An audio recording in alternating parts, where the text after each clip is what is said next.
Good afternoon, everybody, and hello to this second Demium talk of the week for the Demium Lisbon second year anniversary. It's actually a very, very impactful moment for us because, well, as you know, we arrived to Lisbon. It was back in February 2019. We've been working for 2 years, and for us, this is an amazing moment where we want to celebrate and not celebrate alone, because it doesn't make any sense to be celebrating alone, to be honest. So that is the main reason why we created this Demium Talks, not only to bring our celebration in heart, but to bring also the celebration in heart with the people who are around us and the people who helped us to be what Demium is currently at.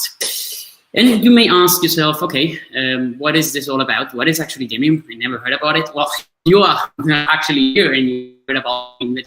Just a very, very, very quick wrap up. Okay, so Demium is an incubator and accelerator of amazing startups. And now what we do is we have a very specific program of 6 months where we go from nothing to the funding experience of actually getting funded, because we have now a specific fund that invests up to 100,000 euros in the startups in this pre-seed stage, and to do even follow-ons of €500,000 afterwards.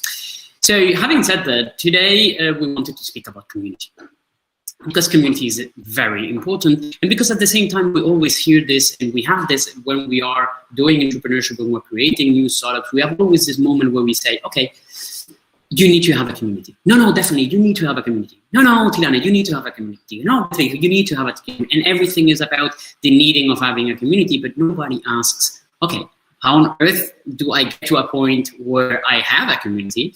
And do I actually need a community? What is the value about it? And that is the reason why we had today this two amazing women who are not only our guests tonight or this afternoon, but are also our friends, and they are friends from our, let's say, family circle in Demium. And I actually want to present them first, and I know they will say a couple of words, but I made this typical presentation whereby you say, okay, let's take the LinkedIn and let's see how we present to them. It's actually quite tough, to be honest. I'm going to start with you, Beatriz, if I may. So you started international relations.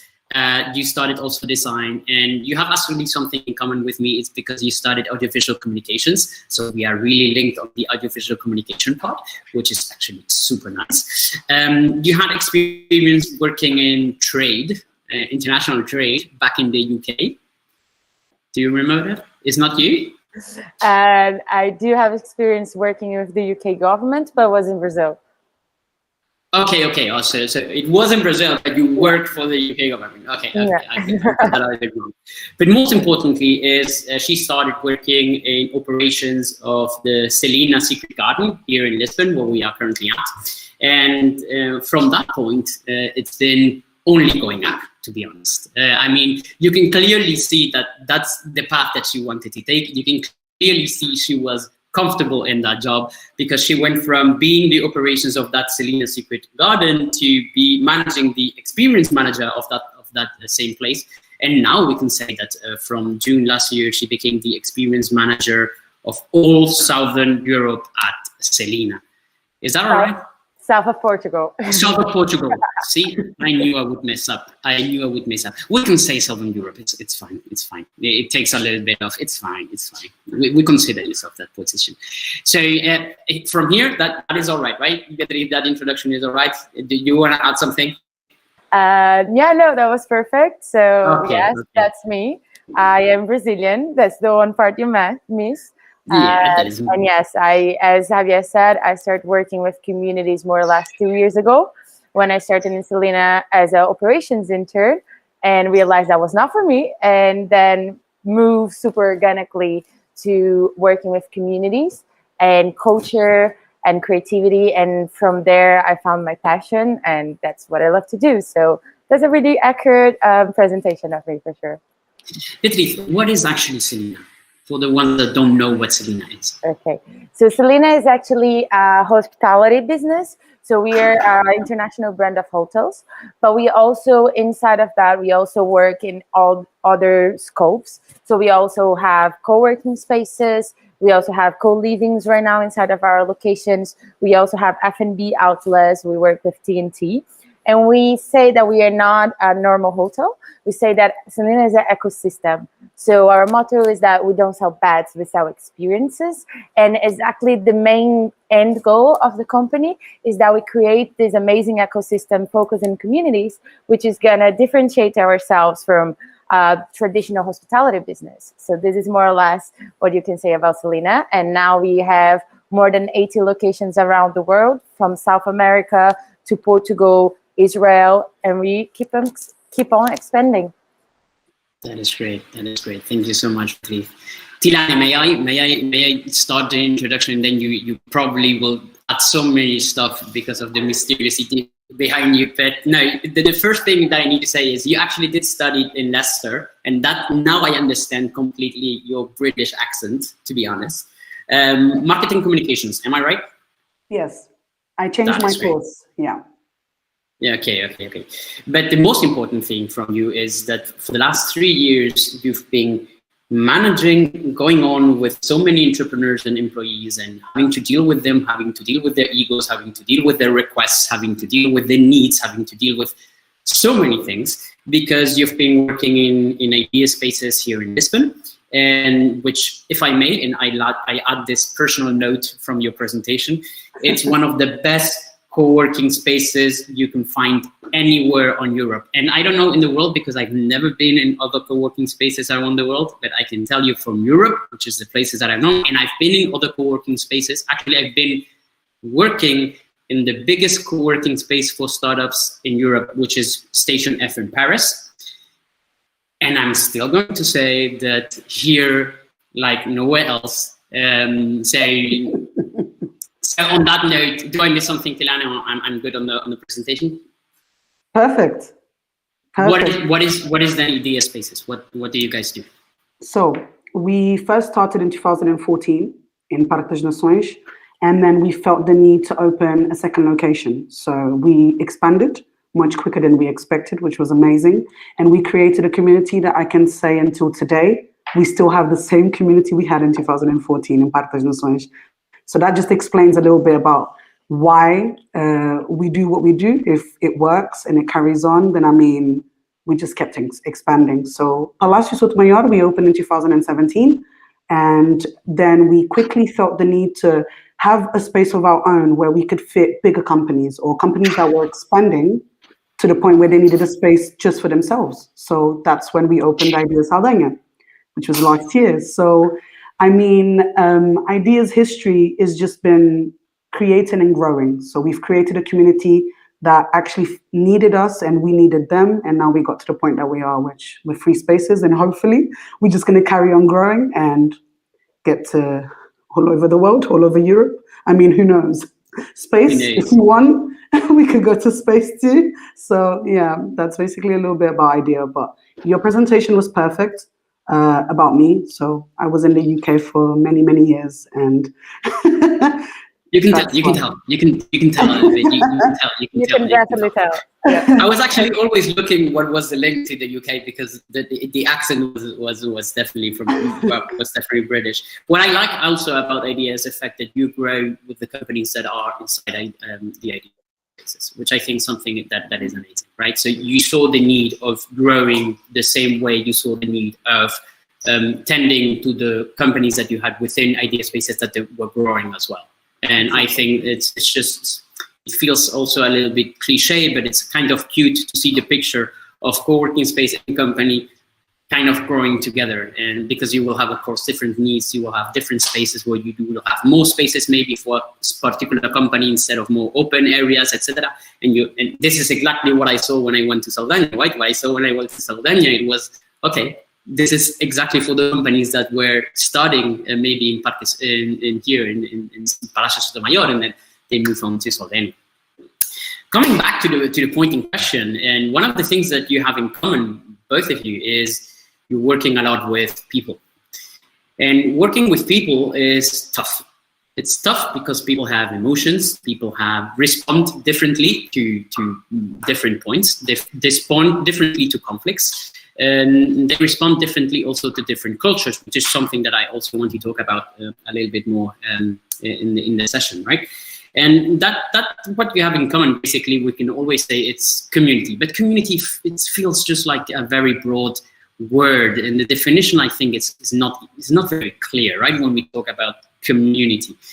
If I may ask a very theoretical question, and I'm going to start with a very theoretical question, but it's not going to be theoretical, Nicole. So hang on with me until the end, because the practical part, okay, will go more towards the end on the what needs to be done.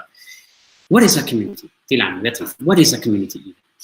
Well, for most people, I think if you look at the definition of a community as a collection of people of a common interest.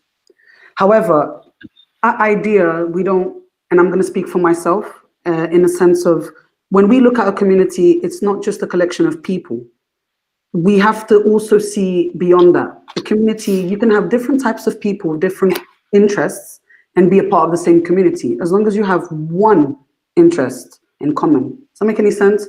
You can find people from different backgrounds, different statuses, different kinds of lifestyles. You can find tourists, you can find students, you can find entrepreneurs, you can find franchises.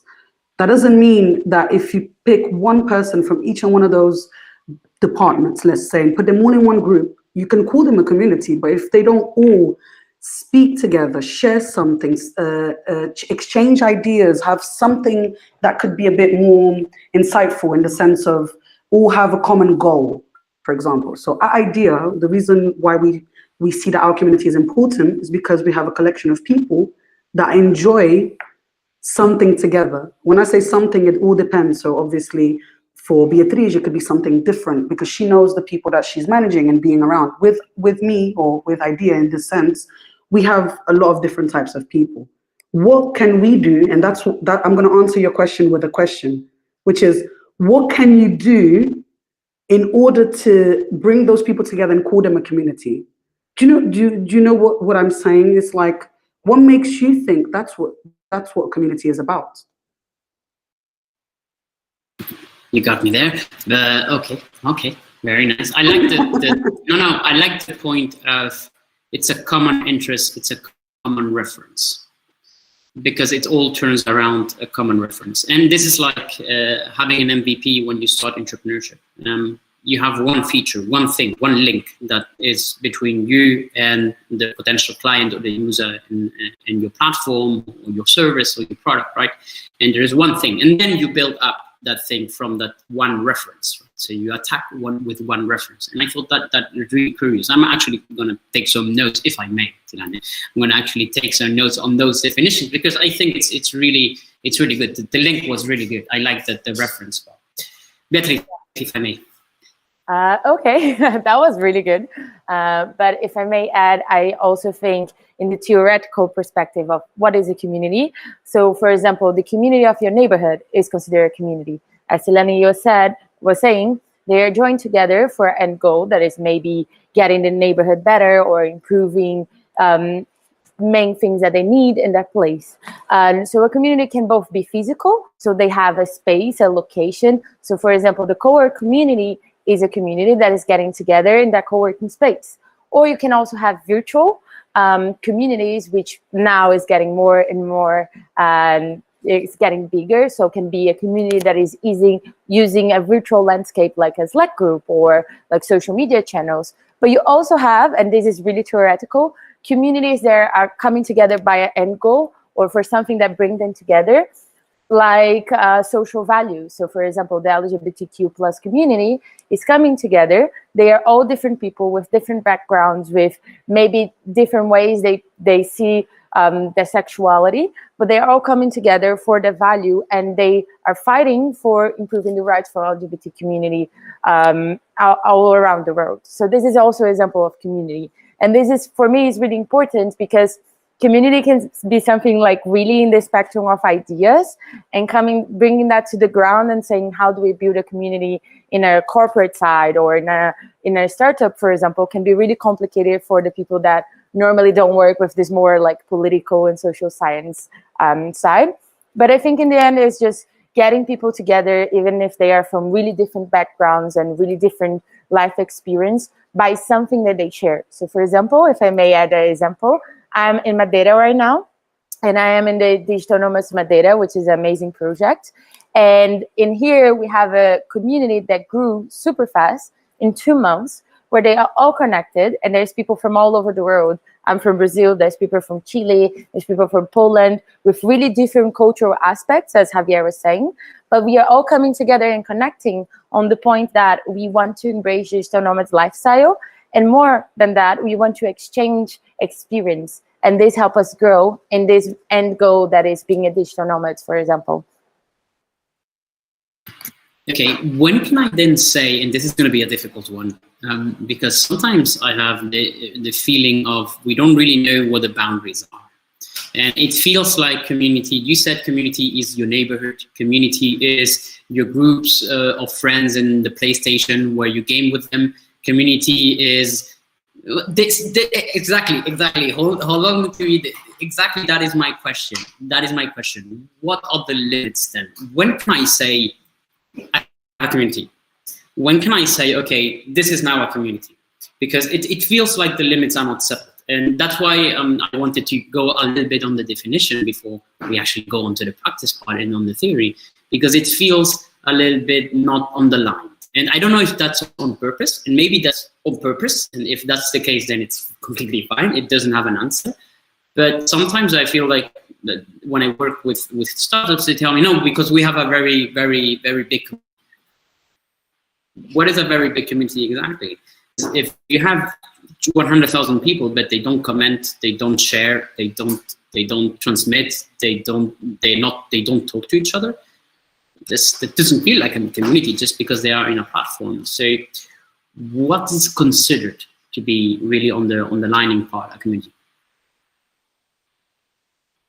Okay. I saw it was it's a tough question, but it's an excellent question, because to speak about that, for me, I think we have to differentiate something that is, for a lot of people, when you have a customer database, that is community, but that's actually not. So it's exactly the point. A community is when people feel part of that social unit or that ecosystem, being virtual or offline, or having a space, and actually integrating and co-creating to be part of that. So, I mean, not everybody that works with community will probably agree with what I'm saying, but for me, it's not about a question of numbers, it's active members. It's people that actually will come to you and say, yes, I'm part of the community of Idea Spaces or Selina community, because I'm there, I love, like, I recognize that Bea is the community manager, I know the people, I make friends, I have a great story, for example, of a business that started in the co-working space in Lisbon of Selina, and they sent an email to us and they were telling their story and we were just mind-blowing, because this is community is about. So I don't think there is like a lot of a line that you can say, because we are all talking in the scope of ideas. But if you, for example, are a business owner or you are with your startup and you're not much understanding what is a community, I think the baseline for me is a group of people that interact and co-create to you. And the difference between normal customers and your community members is that they will help you much more to improve. They will be active part of creating your product and developing your product, because they will give feedback. They will interact much more. They will not be just a person that probably will open your newsletter and not interact in any of the social medias or the channels. At least for me, this is what I see as the line for what is a community. Tilane, then let's go then to the values, if I may. Why should I even build a community? Like, what's the point, right? Like, what value does a community give to organization? What value does a community give to an NGO, even maybe, or to corporate, or to a startup, or to a co-working space? What type of values do I get from that? Well, this is the thing. The whole main purpose of having a community is to have different opinions from different people as well. That's very important. Loyalty is one of the values that I think is the most important in having a community, because when you have your community, you obviously have your own, you have your goal. Like I said, you share an objective. That's all very important. But the values for me, especially loyalty, why? Because these are people that you can trust. You build trust with this community, so you know that their opinion, and I'm going to give you an example in the sense of, let's say you do have a product. Where are you going to test your product? If you have a community, and in this case, in a co-work, you can just go down the stairs or get out of your office and go directly to the person sitting in the shed area, the person that you drank a beer with last Thursday. You can go to that person and say, you know what? And I can give you a good example with you. So like, let's say I have my own product now. I sell, Okay.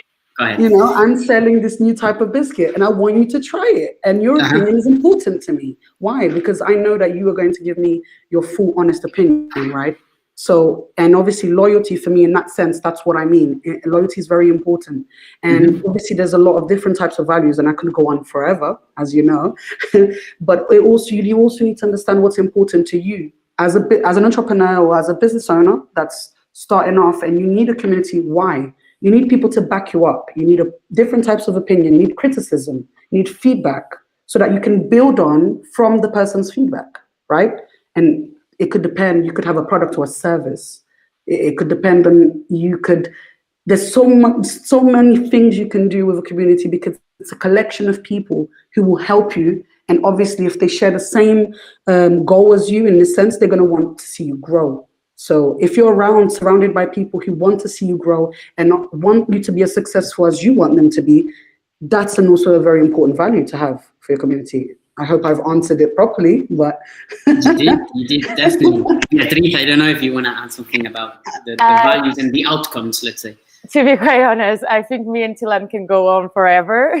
But no, completely fine. I want to add one thing, and I have a really good example, exactly as Tilane was saying. So the one thing I want to share is that, like, for me, a lot about building a community too is bringing people together, and especially in a pandemic time. And this is why also one of the reasons I think communities are coming to the spotlight now, and a lot of startups, a lot of even like corporate, really huge corporate business are focusing in building community. And we're going to talk a little bit more on that because there's a difference in there. But I think for me, it's bringing people together. And for example, imagining you're starting your business, and you know the impact that it's going to make in someone when you're bringing people together. Apart from, okay, I'm buying from this huge corporation, but I'm not sharing with anyone. I'm not understanding what is their customer user experiences. I don't know to who I give my feedback. And when you are creating this more loyal, more integrated, more intimate relationship, especially now where we are missing this intimacy, I think is a huge value for especially startups that want to build and are the fast-paced environment and are changing their products according to the demand, is a great and cheap way to, you know, improve without having to do this big marketing research, because you have people that will be honest to you. So for example, here in the Digital Nomads Madeira, yesterday we had a workshop with social distancing, and which was a design thinking activity about the future of our community here. So imagine, this is a super new project for digital nomads backed by the government of Madeira. We are here only for 2 months. And yesterday, because the community is growing super fast, we got the feeling that we needed to come together and do this design thinking activity to understand what our community needed more, what was missing, what is good, what is not good. And the outcome of that was an amazing experience. Hundreds of messages in my inbox saying, oh, I have this idea, let's do this event, I want to collaborate, I want to co-create. And people got excited because they felt they were belonging to something. And they were excited that they could feel that they were collaborating to create this project. That is like, I truly believe we create communities with the community, not for them.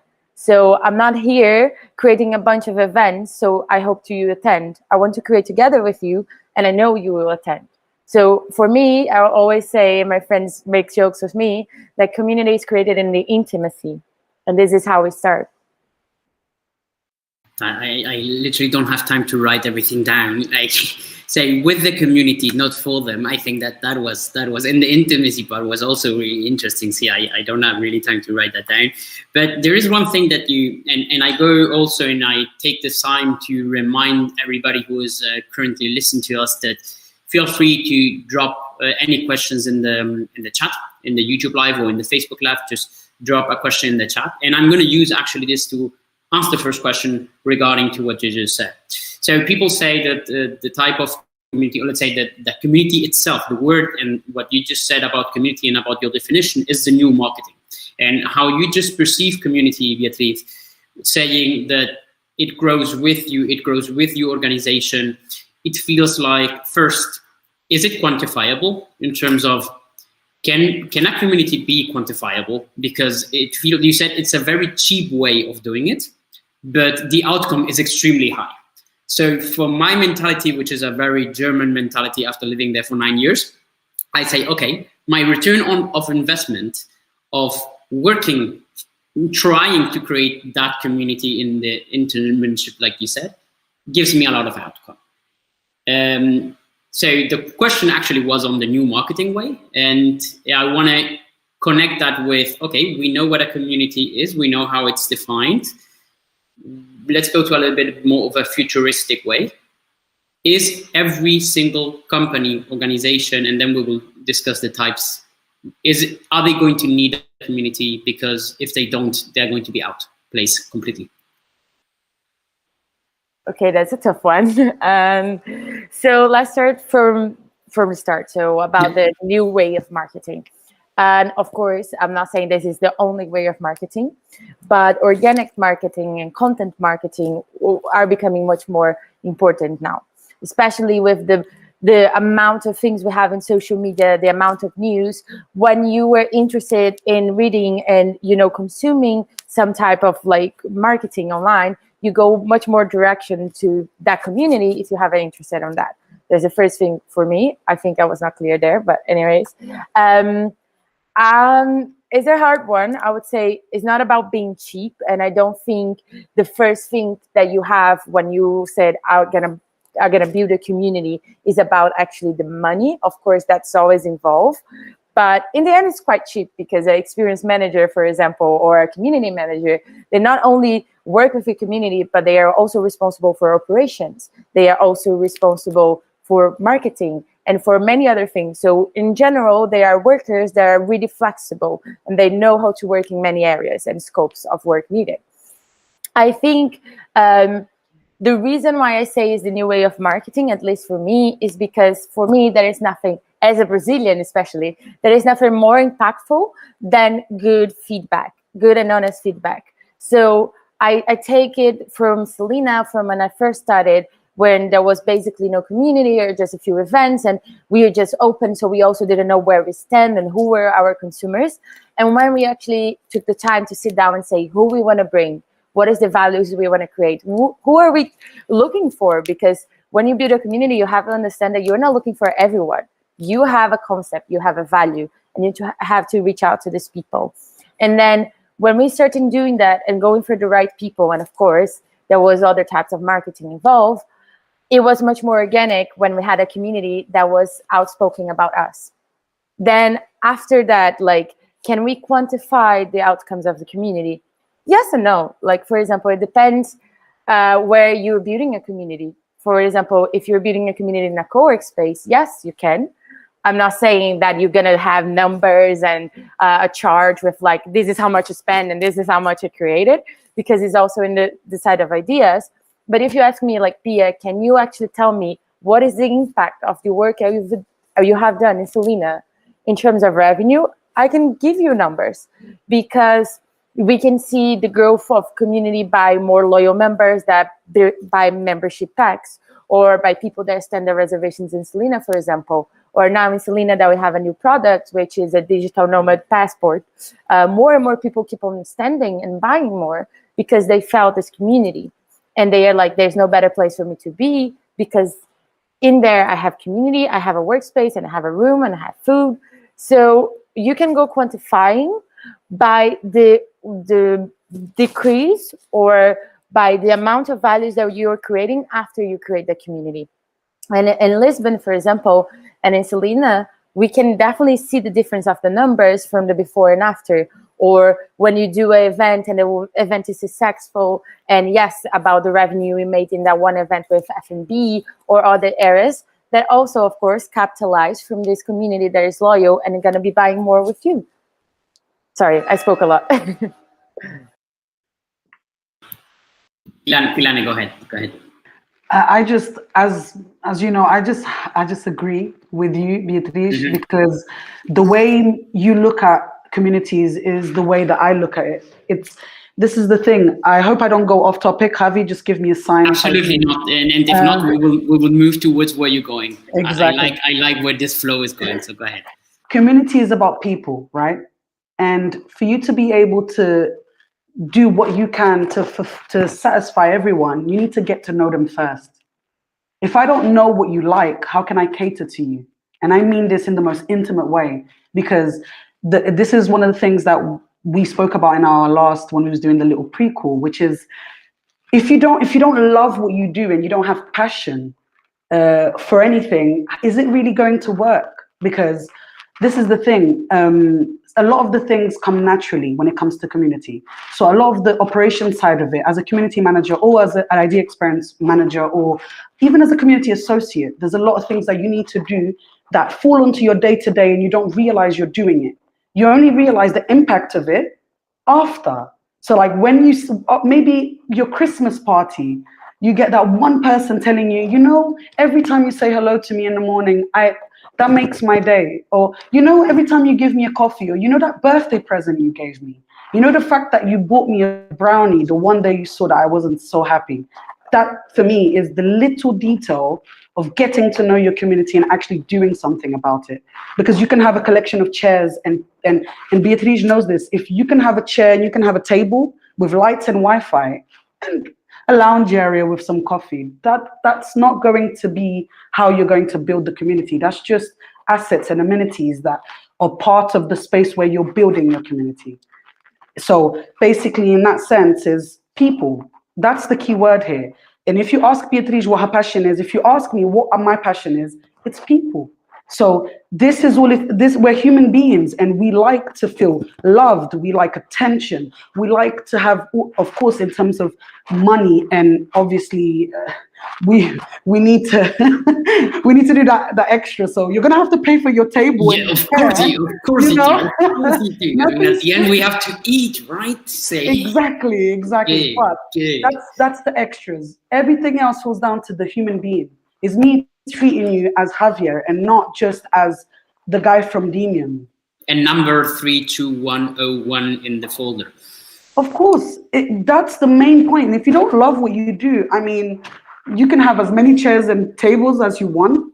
It will not unify the people. It will not create a community. It will not help you be, in this sense, a leader of a community that you could bring, you know. And just one last thing that, that Beatriz was saying, that one other thing I really do agree, which is you can only see the outcome of all the efforts that you're doing, maybe way after, maybe in a way that you might not expect it. It's very hard. It's not easy. And that's why a lot of startups think, okay, well, you know what? I'm going to build a community. I'm going to have 150 people and they're just, okay. But for you to get there, you need to have, once again, not only the common interests and the values, but you need to also have your own, you need to put in a lot of effort. And maybe you're going to see the repercussions of everything after maybe after 6 months, a year. It could take time. I'm not going to put a time limit on it because it really does depend on what we're talking about in this sense. But you can't just expect things to be quick. This is hard work. This is something you're going to put a bit of your soul into it. And that's what I think. You're going to have to put a little bit of yourself. Every morning, you're going to have to look at people, understand, observe. Are your community members happy? What do they need? Is it just a happy hour that they need?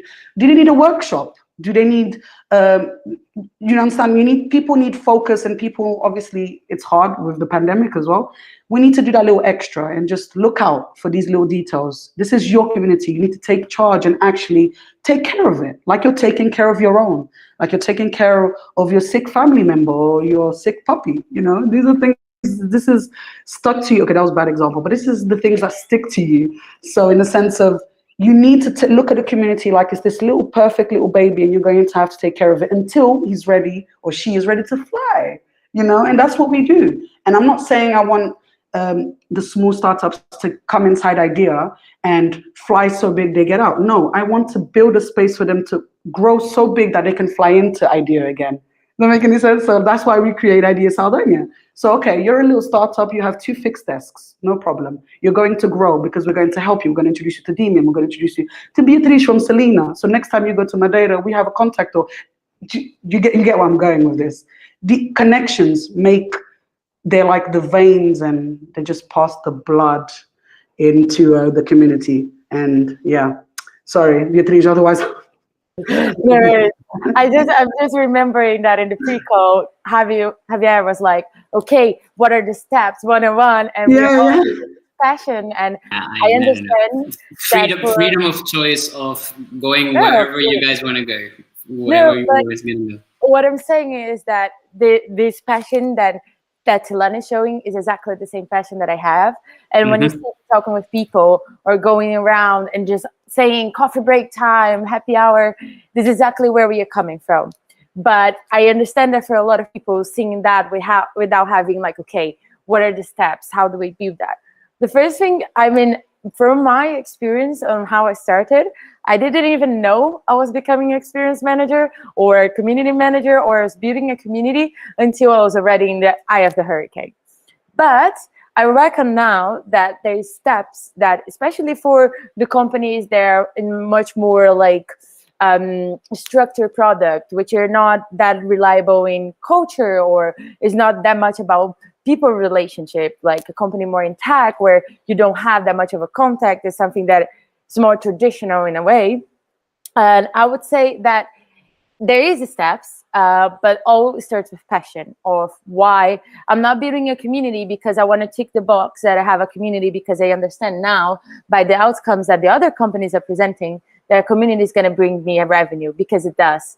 Because when your community is loyal, when they're creating with you, they will choose your happy hour instead of the other happy hour. They will choose your co-working desk or your product if you are not talking about co-working space, because communities are not only for co-working space. They are for hotel brands, they are for software development companies, they are for online gaming, for example, which also have a community that is choosing that game, not only by the gaming experience, but also by the community they are sharing with. So to go to more like, okay, a little bit more, what are the steps? I think it always started with, what is your concept? What is my main value? What is the product that I want? What is the people that I want to reach? Why I do want to reach them? Why I'm choosing the girl over there instead of the guy that is sitting in the desk? Why I'm reaching out to her? Because I know that she will rely much more in our product, that she will connect much more with me. And then there's also a part of community, depending on the landscape you're using, if it's a virtual or an offline community, which is the space you're building this community. So if I'm building this community in a co-working space, as Selina was saying, is about also taking care of the basics. And if I'm like the bathroom is clean, there's lights, there, the desks are okay, there is not like food on the floor, all the basics are there, there's coffee in the coffee machine. If you have a community that is an online community, or like a community for software users, I don't know, I'm going crazy, that all the tools are working, that the connection is okay, that the software is running fine. If you have a community that is sharing values in an NGO, for example, that we are being able to give them the tools, the space, the connections. So there is also, of course, this beautiful side that is the human value and about taking care, but also a little bit of our work is taking care of all the other steps that are also operational and the basics of a product. So, of course, if your product is failing, your community will fail, because you can have amazing experience managers and community managers. But if your product from the core is not achieving what the people want or the basics, so if I'm buying a pen, I want the pen to work. If my pen is not working, although the community is great, I won't buy the pen again. So yeah, sorry, I think I deviated from the topic a little bit. I love it. No, I love it how you are exploding my schedule, which actually it's the whole point is about exploding the schedule. I'm going to go back on one thing, which actually comes to what we said, Beatriz, you mentioned it before, which is, why do you think they actually stay? And I'm going to relate that to a question that we have here, which is, okay, loyalty seems to be a big deal in building a community. seems to be that new generations are not as loyal to a brand or a specific group as they were before. What are your thoughts on that? And relate to the question of why do you think people stay? Tilane, you want to go, or do you want me to go first? Because I'm speaking a lot. So I will take my personal experience to start this question. So I'm a millennial, right? And what I face right now is that when I want to buy a cell phone, I have 10,000 brands. Sometimes I even take longer to buy a cell phone because I have so much research, so many brands to see, so many things to compare, that I'm not going to be loyal. Like, I can buy a cell phone today from Apple, and maybe tomorrow I will buy from another one because maybe my experience was not pleasant, or just because I want to try it out. So I think in the realities of nowadays, we have so much more offer out there that people also have a little bit of the fear of missing out, that they want to experiment different things. So if I can say for myself, I'm loyal to a brand right now. If it's not for Selina, I don't think I'm loyal to any other brand right now. And do I consider I'm part of a community of a brand right now? Yes, I consider I'm part from Selina community, Digital Nomads Madeira, and the communities for the social works that I do, or the NGOs, which is another topic of conversation, which is quite different from corporates and startups communities, because then it's a different angle. And so why would you stay? I normally say to people, I give 2 examples. So I had a customer once in Selina that he went to a room. The room was badly done. He didn't have a pleasant experience. And he goes to reception. He said, I've been working from here the past 2 days. I love everyone. Bia, you're super amazing. I love the girl that was in reception talking with me. I love the community. But my room experience was super bad. And I was like, wow, we lost this client. And I said, look, no. I'm going to offer you a free night in another Selina. I want you to go there to check what we are all about. Then you're coming back here when we do the renovations, and you're going to tell me how you feel. He goes there, send me this huge email and says, Bia, this is amazing. I'm loyal to the brand. I know that it was a one-time thing. He comes back to the place where he had a bad experience, had a great experience, and said, I felt I'm loyal to you now because I felt I was hurt. So this is one point, for example. So even if they have a bad experience, they will still stay. And this is the big difference, because in the majority of the companies, and think about yourself when you're consuming something, if you have a bad experience, much likely you're not coming back. Or if you have a bad experience and you say, and you give a feedback, and then you feel that you're being heard, you're probably coming back. And if you have a good experience when you're coming back, you're probably becoming loyal, because you know they are here for them. At least this is how I see. And in the good part of it, when the experience is great, they will stay because they feel a connection. And again, coming back to the point of especially millennials like me, needing more and more in-deep connections and to share experiences, I will much rather stay in a place where I feel I'm connecting to people, I'm learning for that experiences, than when I go to a coffee shop, or not coffee shop because that's more difficult, then I will go to a co-work, probably don't meet anyone, probably I'm in there sitting in my computer, talking really loud, people are just looking at me, I won't come back. But if I go to a space, there is a person saying, hey, how you doing, Bia? Even in a virtual space, and connecting me and saying, look, I know this girl that might be really good for what you're doing. Do you want to have 5 minutes? Even in Demium, when Maria, that was with us before, introduced me to many contacts in Demium because she saw a breed in there. So I don't know if that responds to the question, but this is more or less how I think. Definitely does. Definitely does. Tilane. No, I agree. Once again, this is the thing. Once we have too many options, it's much harder for us to just focus on one for just any reason. I mean, you're going to have a good reason to stay loyal to one brand. And to be honest, in the sense of, if I'm going to put this more in a sense of co-work, that's the same thing, because if I'm going to go to a space where I feel like I could be valued, I feel happy, I'm comfortable, and I'm paying the price, and I'm getting everything that I'm actually signing up for, then obviously if I'm going to compare that with another space, something's going to have to make the difference. What is it? Is it the person that greets you? at the door? Is it the coffee? Is it the lights? I mean, something needs to be just that little extra for you to want to stay loyal to that brand. And obviously, it becomes effortless once it becomes natural, in the sense of once you see something or you like a product so much that you become loyal to it. Like, for example, the phones. If you never had a problem with one specific brand, so I'm Team Samsung, and I mean, I've never wanted to leave. Why? There must be a reason. And going back to the point before when Beatriz was speaking about the amenities, the basics, that's very important, especially speaking of hospitality.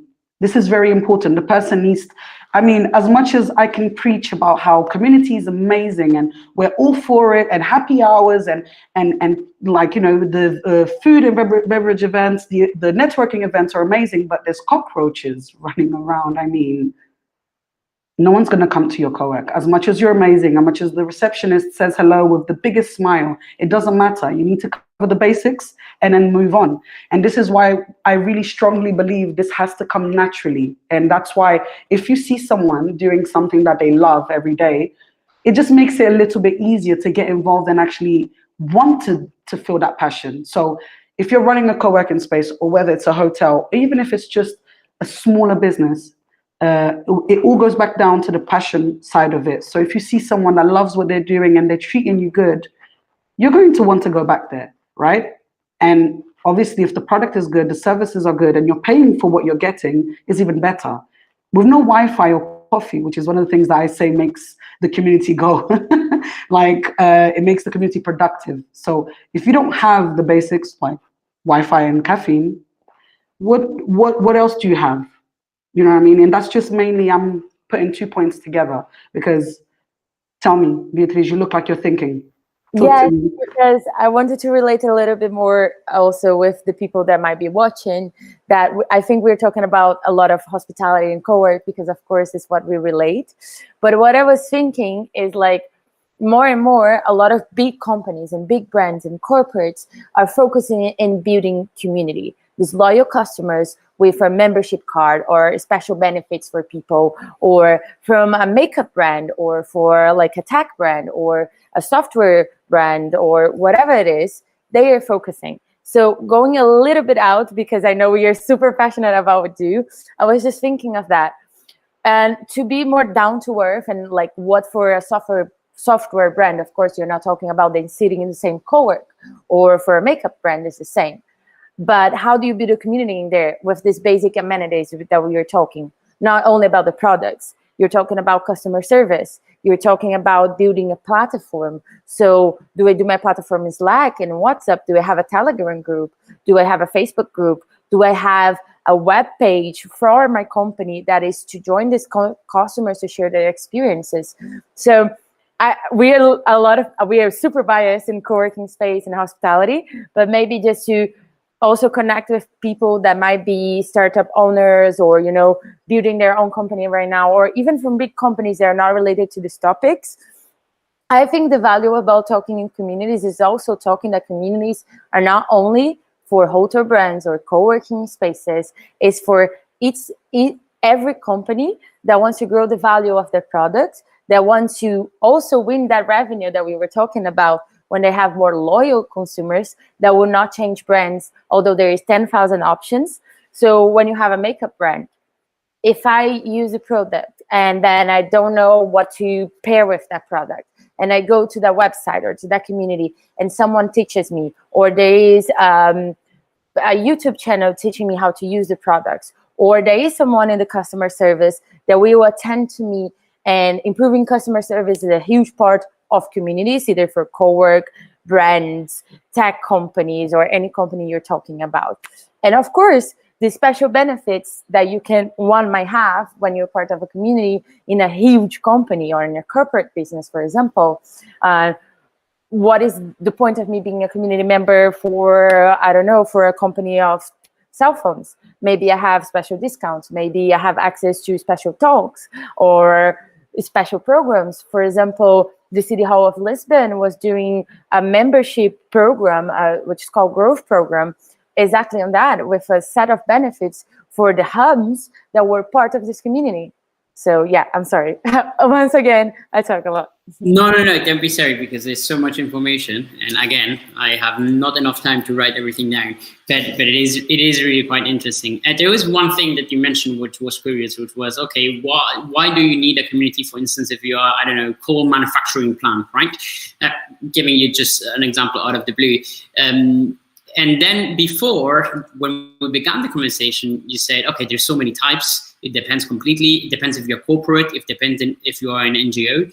Let's go with a little bit of an NGO moment, okay? I think that for corporate, maybe it's important on the revenue stream that we spoke before. It's more important on the numbers. It's more important on creating retention plans because they are most loyal. What about NGOs?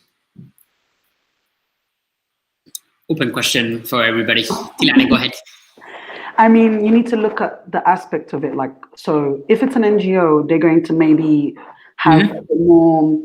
They're going to imagine if it's an NGO, they're going to want to be able to, for it to be in a sense, because it's a non-profit organization, they're going to look at costs maybe as one of their primary, wouldn't say obstacle, but I mean, something that they're looking for first, because they want to see if the amenities are going to be good for what they need, right? So obviously having different types of, it all depends really, because being an NGO also, it could have a lot to do with the social part in the government part, in the sense of, I see it in a way where it's an organization that's trying to change the world, and that's not easy, right?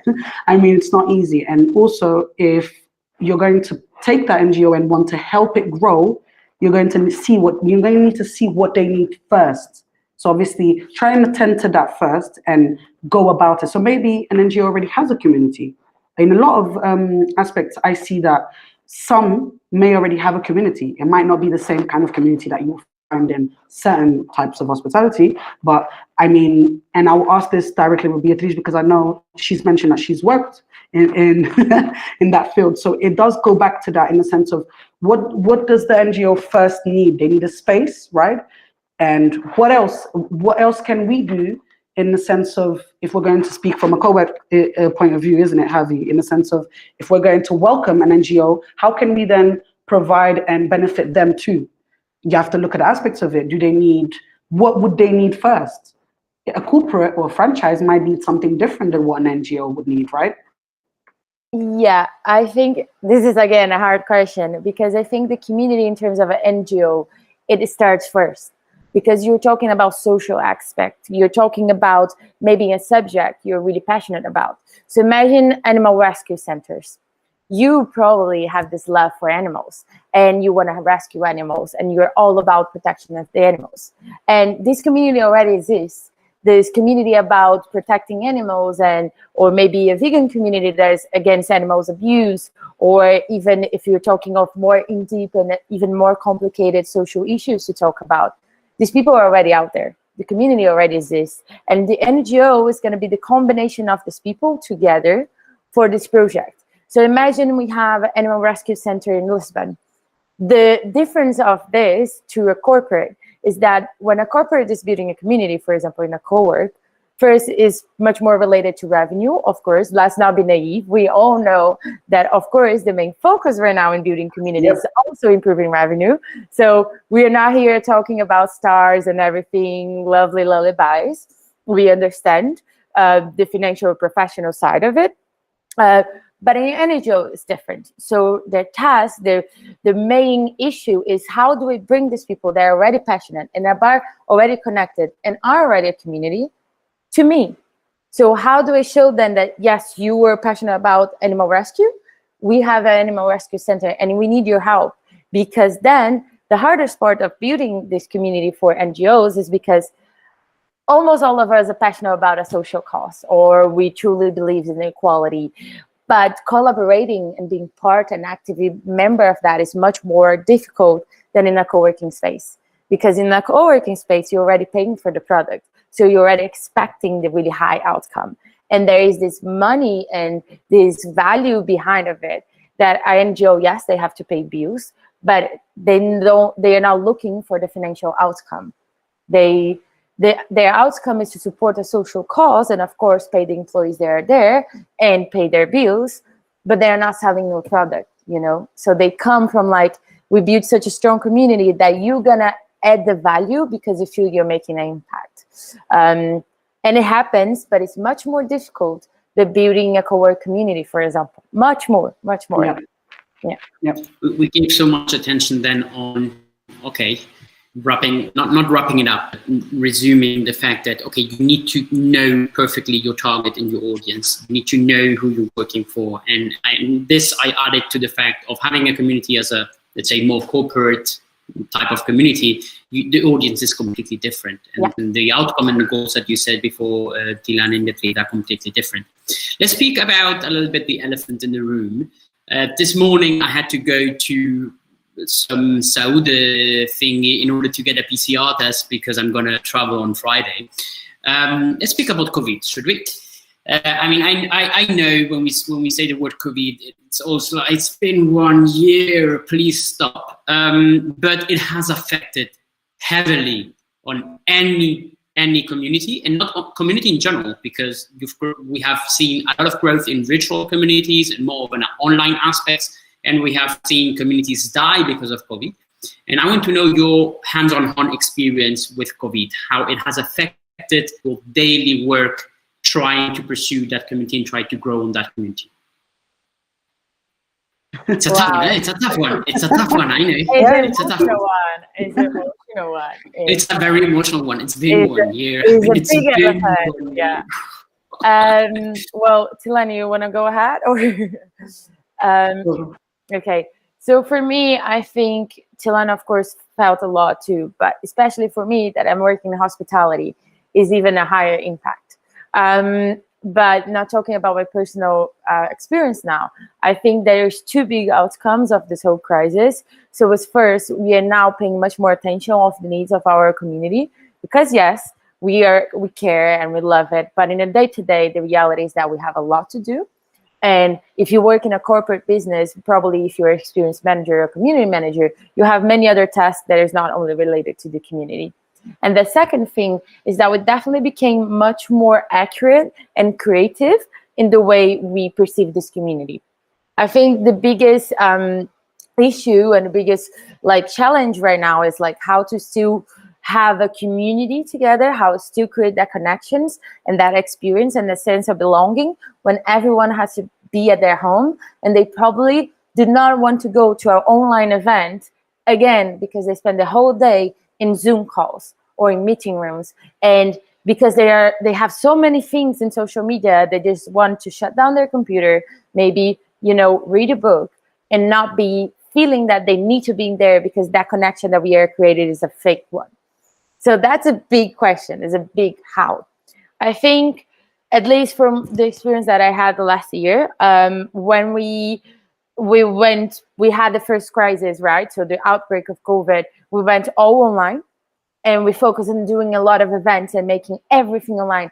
And I know we didn't touch base on this, but events is not the only thing that you do to grow a community. But yeah, and we focus on that. And we miss it in other parts. And now, with the third wave in Portugal and the second lockdown, our approach was completely different. We were like, no, we are not going to do 300 events. We're going to ask, what do you want to see? If you were going to choose one event to go, which event would you go? Or if you don't want an event, what do you need us to do for you? And this changed so much because, yes, we had a lot of people in our live streams and we maybe reach out to other people.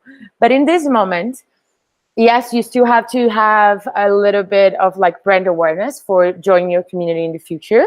And then you can co-live them both together, the both strategies.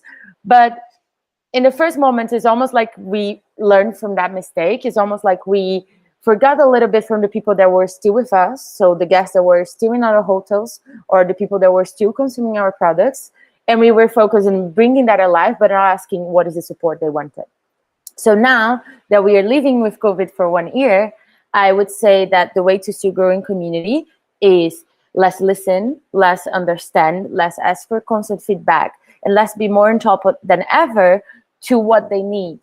So if they are a gaming community, maybe they need a better platform because now they're spending much more time in there and that platform is outdated. or maybe they want something to join people together because they are in their houses for such a long time that they are missing to talk with someone. Or, for example, in a hotel perspective, is like, yeah, it kind of can be not that great to be in a lockdown in a hotel. So how do we make your experience more pleasant? And then, of course, in a moment post-lockdown is about joining the both, the offline and the online. And for sure, being able to adapt to the rules and follow all the measures. So you give the sense of security. So people will still come because they are secure that you are safe and that you are following all the rules. Yeah. Wow. And Tilane, I'm going to give you the word because we have Leonor Santos saying that all your fans, they love you. So we have people cheering for Tilane. Tilane, you are a very good example of having a very, let's say, strict-based offline community. And suddenly February last year, boom, you get hit. How on earth do you first maintain it? How do you pursue that they still get what they need? And Beatriz talked about getting to know the audience. What is the event that they actually want to go and not the event that they need every single day, right? So for you also the question of, okay, what do I do if I'm pursuing offline community, but I'm in the midst of COVID, from your experience back and during this year? This is the thing, offline and online is very different. COVID had a very negative impact on everyone, but it also had a positive side. Like Beatriz was saying, we had to get to know more of our members in order to see what we can do for them. So for us, idea, what we did do was grow digitally. So we started growing. We boosted our social media in order to get people more aware that we're still alive and we're still strong. So we, on top of the social media part, we also, the security is very important.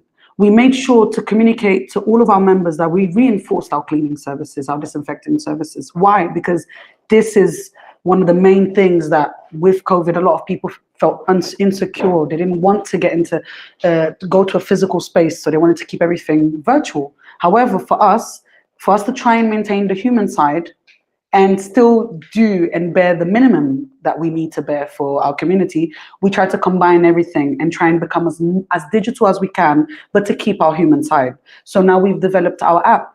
So Idea app has, it's not just, once again, a lot of things could be just for revenue, could be just because, oh, now we have an app, it's all pretty. No, the app actually has a different, there's a different objective behind it. And what we do with the app, for example, is we take the community that already exists and we try to empower it and build it. So we create boards with different types of boards, like with suggestions. I mean, it could be from the most social part, which is happy hour suggestions. I mean, just put in there saying that this week you don't want Summersby, you want white wine, or I don't want peanuts, I want crisps. That's the social part. And then we have job opportunities. So we have a board where all of our members can exclusively exchange some, oh, hey, look, I'm looking for a freelancer, or I'm looking for a marketing manager. And then you can find someone in another company within the same community that says, you know what, I actually have the perfect person for you.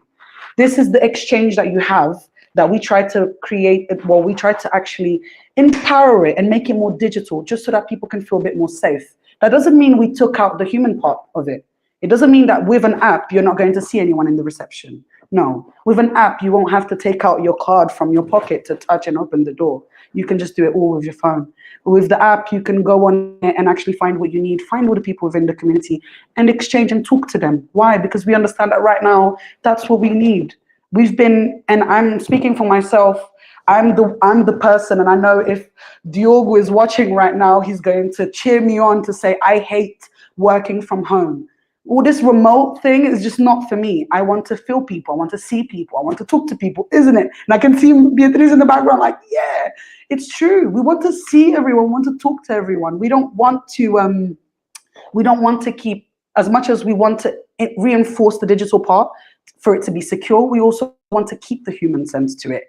And for you to do that and keep the offline and online, not only are you going to do some events, but the ones that are actually targeted towards your audience, but you're also going to do different other things that maybe you didn't do before.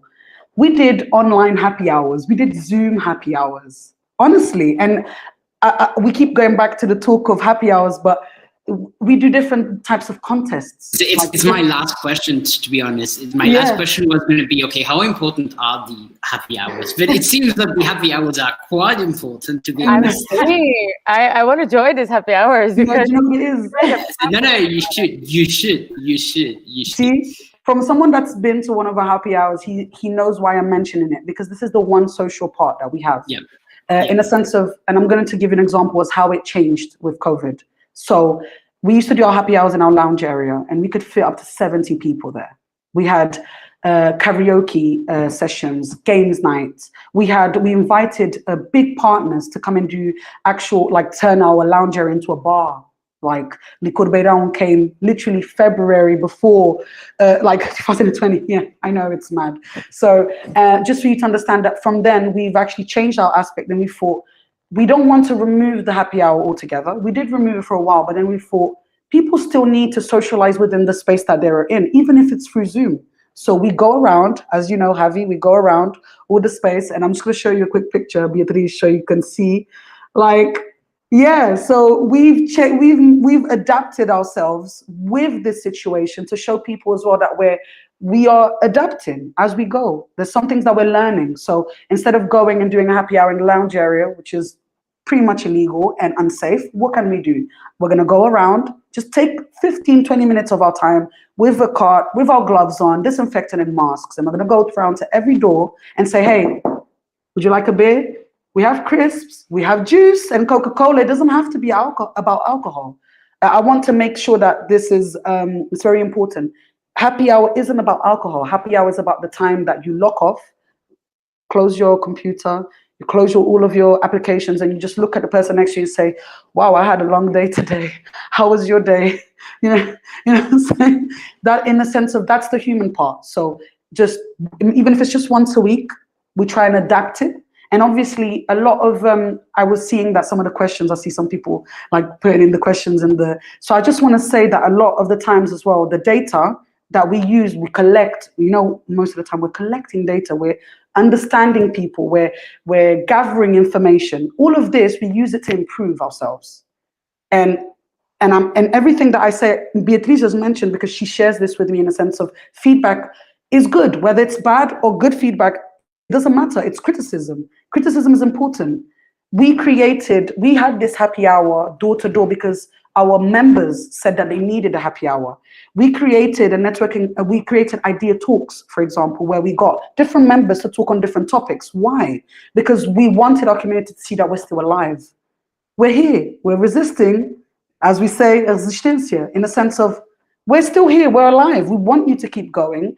And once again, it just reinforces the fact that you're part of a community that cares, and we can't lie and say that this is not an aspect that affects us all. So let's not ignore the elephant in the room. Let's sit on top of it and take a picture. Yeah, no. I'm going to note that. Go ahead, read while I note the elephant. Okay, I'm going to speak it slowly. Yeah, and I think it's exactly that. It's not ignoring. Is working with it, is understanding that we cannot ignore, that you need to make changes, and if you don't make them or just ignore it, your community will suffer, and they will appreciate much more when you say, these are my rules, but I want you to still feel part of this, than just saying, okay, let's be responsible, which is against the laws, and then you have a huge problem. And I think one thing, I mean, I don't have anything to add for what Selina just said, because that's beautiful, and I love this door-to-door happy hour. But one thing that I also wanted to add, which is a little bit in the first pre-talk that we had, I spoke about that a huge change that I saw also with COVID is that I think that in the past that was already happening, but there was a huge focus now too with internal communities, with company culture, which is also another kind of community.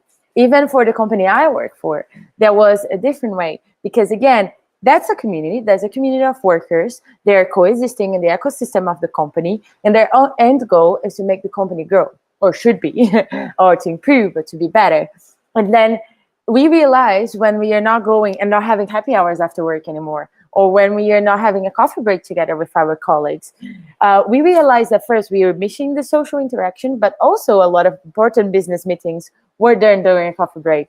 So I think another adaptation of COVID is that now we are also seeing the communities, and not only the outside community, is the internal community, and taking care of the people, and we call it in Selina the connectors, because they are the ones that make the brand grow.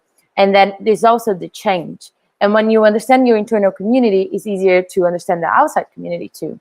So you can see in LinkedIn that are popping so many job opportunities for like community manager, experience manager for like software developer companies that is to deal with 2,000 employees inside of the company. They are now stuck in their houses and they are missing this interaction, that are understanding that it's important to grow health, well-being in connections inside of a company. So this is another thing that is also a change for the good, I think, that COVID is bringing us. Not to say that COVID is good in no way possible, so there's a disclaimer, but this is another aspect of it and another adaptation of COVID. And then I think COVID, all in all, just making us be more aware and more creative. So it's hard, but we're getting there. It's hard, we're getting there, but the creativity part is important, right? If opportunity doesn't knock, you build a door. At the end of the day, you need to, of course, adapt, improvise, adapt, overcome, which is also extremely important. One of the things that I wanted to go though to a wrap for everybody who is actually listening and saying, okay, I actually want to build a community, and now we know that the first step is knowing the value of it, why do you want it, on top of what is the outcome that you actually want. Second part, which is extremely important, which is know the audience, know who your target is, get to know them, but get to know them not on a very general level, but get to know them actually on a very deep connector, right? And then you can actually build an action plan.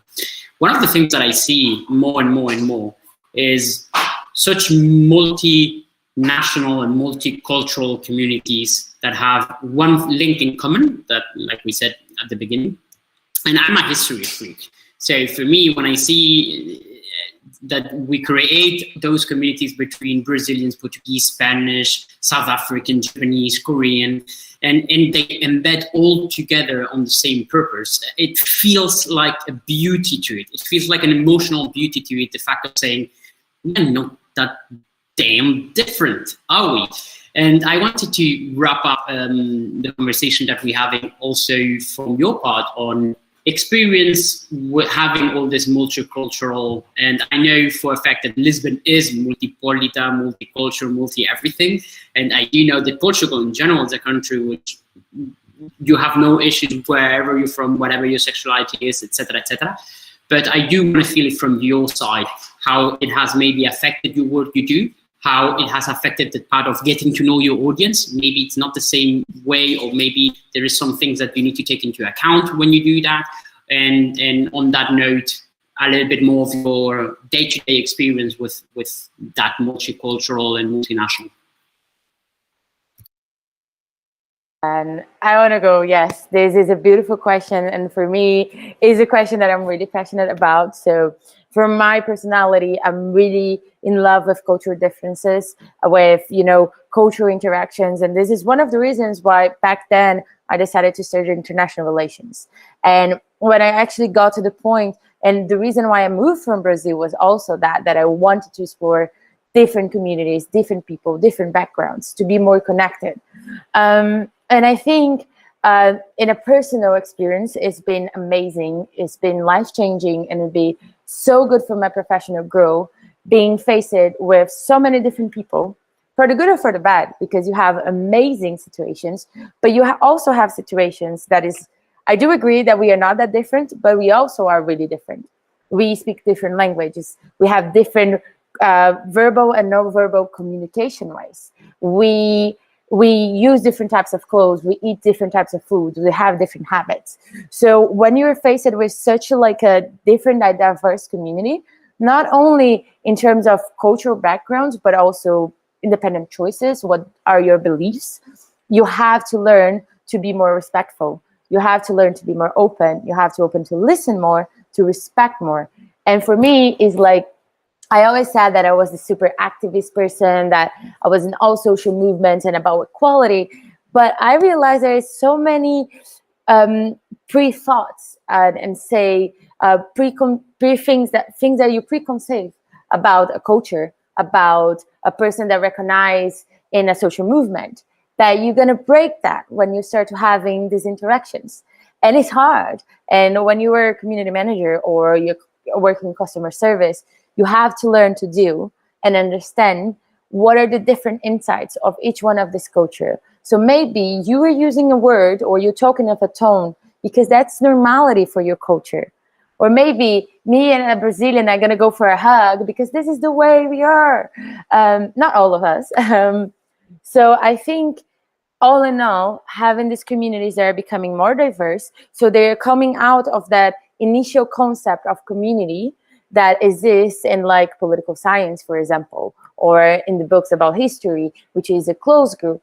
And these communities, because of course, international relations, of the world that is more connected, about the travels, we are getting people from different backgrounds together and creating more and less homogeneous communities, more heterogeneous communities, if I can say. So yeah, I think this is a really important insight. And all in all, you become more respectful for people's choices. So yeah, I think is a really important question. Especially, for example, if you are growing a community that is based on Europe, but you're receiving a lot of customers from Latin America, that will have different types of necessities. They will have different types of communications. They will have different types of ways to see to life. And yeah, this is important to take in account too. So this is me wrapping up. Tilane.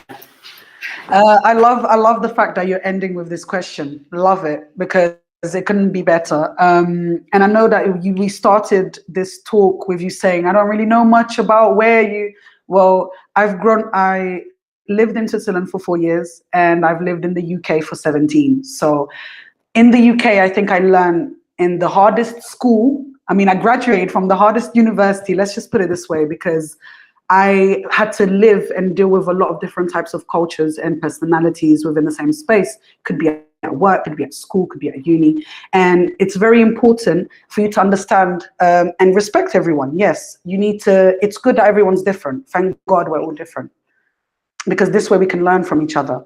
There's different little aspects of different cultures that we can take and learn from. So for you to be able to maintain and help and improve a community and build, let's just go back to that. And for you to build a community, you need to understand that every culture is different. Every person's different. It's not because we're from the same race or country or religion that we're the same. That's not how it works. I could be Portuguese mixed with this, mixed with that, and grew up this and that way. Where am I going to find anywhere in the world as the same as me? Nowhere, right? So we're going to have to just learn how to, and it just goes back down to respect, in my opinion, because you may not like certain aspects from someone or from their culture, but you're going to respect them for the person that they are. They're going to bring something to the table, right? Otherwise, what would be the point? You're going to have to get to know, learn from the person. So it could be everything that Beatriz mentioned. It could be something small like their eating habits. It could be the way they jog at 7 a.m. or someone else jogs at 6 p.m. I mean, I can give you endless examples. They could be small, they could be big. You just need to understand that community is going to be built with different aspects of different people. So you're going to have different religions, different races, different ages, different backgrounds. And all of that is going to build a good community. Do you know why? Because when you do end up getting to a point where you need to find someone from this place, you know that you can find that person grew up in that place, or that person knows. And I can give you an example. At IDEA one time, we were doing a little, this was something that's nothing to do with the actual community, but me and Inês, we were like looking for ways to find people from the community that spoke different languages so we can do a present for one of our bosses. So this was really random, but we looked at each other and it was like, okay, we need someone that speaks like Hebrew, or, you know, we need someone that speaks Spanish, we need someone that speaks Russian, we need like loads of different types of people. And then we went around asking everyone, hey, well, do you speak a second language? And then it's like, from then onwards, we knew that, for example, one of our members spoke 3 languages. We spoke to another guy, we was like, oh my God, he actually speaks Italian. So with that, we started slowly getting to know some of our members in that sense. And we took the aspect and created a little, like it was a little video to joke around with him and stuff like that. But this is just, I'm giving you an example as how somehow you might look at someone and not understand where they come from, right? Culture is very different to define, because you cannot just tell someone's culture by looking at them. That's why it's good to get to know, because that way it can expand your own personal insight, in a sense of, I'm going to finish up by saying this. And I always say this, anyone that knows me will remember this, is basically, if the world is your house, if you don't leave your room, right? So if you don't leave your country, so if I'm from Portugal and I don't leave Portugal to get to know the rest of the world, I haven't left my house. The world is ours to get to know. There's a reason why we're all different. We can all bring something to the table. So that's something that's very important to me, that we need to, did you like that? So yeah, that's a saying that to me is very important. Leave your house, get to know the people. They might bring something to you that you have never seen before. You might, once again, there's always a negative side to it. Like everything in this world, there's always a negative side. Okay, but sometimes you need to take something and turn it into something positive. And in a community, it's very important to do that. I mean, that's what community is all about. I want to add one thing that is called respect, and respecting differences, being inclusive, and diversity. And when we break out of our shelves and understand that maybe someone does something different than me, and that doesn't mean that I'm wrong or they're wrong, just means that we are different and we are okay with that. That's beautiful, and there is where co-creation starts to exist. So yeah. Yep. Okay, beautiful. I feel a little bit bad about Beatriz though, because she started with sun, and now we have been through the dawn in Madeira, and now it's literally pitch black, and it's already dark, and it's already night. But it's amazing. So we want to wrap up this with you, and at the same time from the ones that are watching in YouTube Live and on Facebook Live. And one of the things that it's important for us is, what do you do when you have a birthday? Well, when you have a birthday, you invite friends over in order to actually have them in your house, right, Tilane? So having said that, basically for us, it's extremely important to bring friends over to celebrate our 2-year anniversary here in Lisbon, in Portugal in general. And we know it's just the first step. It's just the first 2 years, because there are going to be a lot of years coming over, and we will still celebrate them with our closest friends. So I really need to say a special thank you for Tilane and Beatriz. Tilane, thank you very much for being here today with us. Thank you, and happy birthday. Thanks. I felt that. And Beatriz, thank you also so very much. I hope next time you'll be around. Oh, we'll go just everybody to Madeira. We'll be Tilane. I mean, I'm coming back, but you can meet me at Selina's too. And thank you so much for an invitation, guys. I had so much fun. And happy birthday to Demium. Thank you very much. Thank you very much, Beatriz and Tilane. And a quick reminder for the ones that are still holding on with us. We're going to have the last third talk on Friday, which is going to be about parent entrepreneurs, which they exist, and there is assets to it, and there is liabilities to it, and there is even harder moments to it, and there's also sweet moments. So hear everything about it on Friday on the Demium Talks, for this amazing birthday that we're celebrating of the 2 years in this very lovely week. Thank you again, Tilane. Thank you, Beatriz, and see you, everybody. If you have any questions, don't hesitate to also put them. Thank you so much. Bye-bye. Bye-bye, guys. Bye-bye. Thank you.